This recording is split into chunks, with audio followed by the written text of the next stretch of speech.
Well, clearly we were at a couple of the premier events in collegiate track and field. We were at the Stanford Invitational out west, and we were at the Florida Relays, hosted by the University of Florida.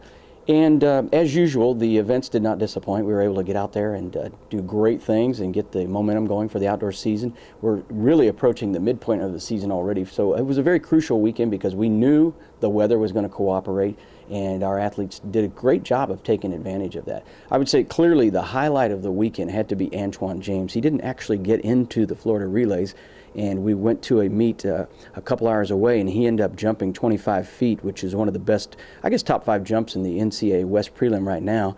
And he's creeping up on our redshirt All-American, James McLaughlin. So I think it's really cool to think about that tandem as we move forward. Ryan Van Portfleet had a great 800. I think he mentioned the other day he ran 12 152 800s before finally breaking under. He ran 150.88 and moved up and matched Bill Cole on the all-time list with his 150.88. And there's more in him. I watched the race, and he looked real snappy and real responsive and had a great finish. Jake Mazanke ran well. Allison Sconey had a great, I think, a 3-foot improvement in the shot put, which is just amazing. And she continues to break her own school records. And so those are definitely some of the highlights. I'll say that the men's mile relay may have punched a ticket to the NCAA first round, but I wouldn't want to just assume that. We're going to have to run faster regardless, so they might as well run faster soon. But 3:09 is a very good mark. It's early. I don't know that they got to 3:09 last year until a couple weeks later, so we're well ahead of the pace, and the sprinters look really, really good. We're at the top of the leaderboard in several events in the conference, and I'm pleased with our progress.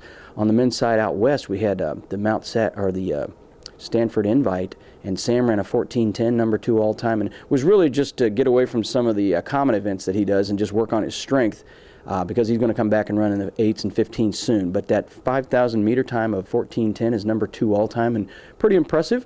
Andy Fensky had a small PR, but nonetheless a personal best in the 5,000 meters, and Alex Baker as well. On the women's side out there, we had basically 5 of the 6 people that ran the 5,000 meters had a personal best. Olivia, I think, had a 15-second personal best and looked great, and that mark should hold up for the NCAA preliminary round. Sydney came very close. I was pleased with our 800s and 1500s. Audrey, not only she won her heat out there, and for a freshman, that's pretty impressive. She competes very well, and she looks more like a upperclassman than a freshman out there. And so I was really pleased with what Audrey accomplished on the weekend. As far as the women in Florida, we were able to get a lot of work done. Still got to get that relay down. We got a lot of work to do in a relay. I think we went 3:48. We need to improve upon that quite a lot. Jade had a nice open 400 and a couple of good sprint marks. Rebecca's coming along, had a competitive 800, but again, we're still looking for the good weather and great competition. So this weekend we will head to the University of Illinois, and that's kind of an evening meet. We've got field events during the day, and then we start the running probably closer to 5. We're going to have a couple of conference foes there. Bradley will be in attendance, Indiana State. We also have host Illinois, Eastern Illinois, IUPUI, and I believe Butler will also be attending. Iowa has some athletes in the meet, so it's going to be a very, very good midseason meet. We won't do our specialties with everyone. Some of the athletes will be working on complementary events to get better at their running events. Of course, the throwers and jumpers and our field event folks will do what they do, and looking forward to very good marks there. The weather looks to be fantastic, in the upper 60s perhaps, and so we need to take advantage of the weather and the conditions and the facility and get more work done, because next week we head off to Mount Sac, and we've got some really, really lofty goals for that meet, and that's why we go to that meet. So our athletes know that, and we're going out there with a lot of intensity, but we do need to get some marks to get us the confidence and to be ready to respond in a big meet. So we're looking forward to it.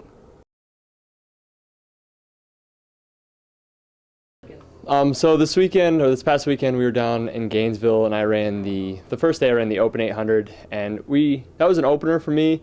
So we really didn't have that high expectations, but we knew that it was going to be a very fast meet. I would put in a very good position to succeed. The weather was beautiful. It was about 85 degrees and sunny, like no wind, great competition. So everything kind of came together all at once for me to run fast, and really no pressure too. It's just like this is your opener. Go out there and just compete. And that's what I did. Coach Hazemek mentioned previous that I was at the 152 mark a whole lot from this year and last year. And I think it all just came together. Training's been going really well. The weather has been cooperative for us, and I've been feeling good. The indoor season wasn't as successful as I wanted, didn't end as successful as I wanted to be, so that almost gave me a renewed sense of focus for the outdoor season, and kind of kicked me in the butt to kind of get ready for the outdoor season. So I knew this was a big opportunity, and I just put myself out there, and thankfully on that day it all came together. Big PR, about a second and a half PR, and that's kind of a lot for this kind of race. And it was about 11 months in the making. So Coach Wakenight said something very interesting to me after the race, and he said, rarely does track and field give back to you. We put in so much work day in and day out giving into the sport, and rarely does it actually get back to you and you get to see the fruits of your success. And this is one of the few times this year that I actually saw all the fruits of the success, from when we started in July to going through the winter, every morning, every evening working. And so I was actually really happy with it. And so going into this weekend, I'll be running the 1500. So I'm going to do something a little over distance to kind of complement my 800 speed. And so hopefully I'm just going to go out there and compete, hopefully set another PR again. So go 2 for 2 these past 2 weekends. And then that'll really just set me up really well for the 800 meters out in Mount Sac, where I'm hopefully supposed to get a regional mark. I just need to cut down about a second, and so we can continue to some postseason meets.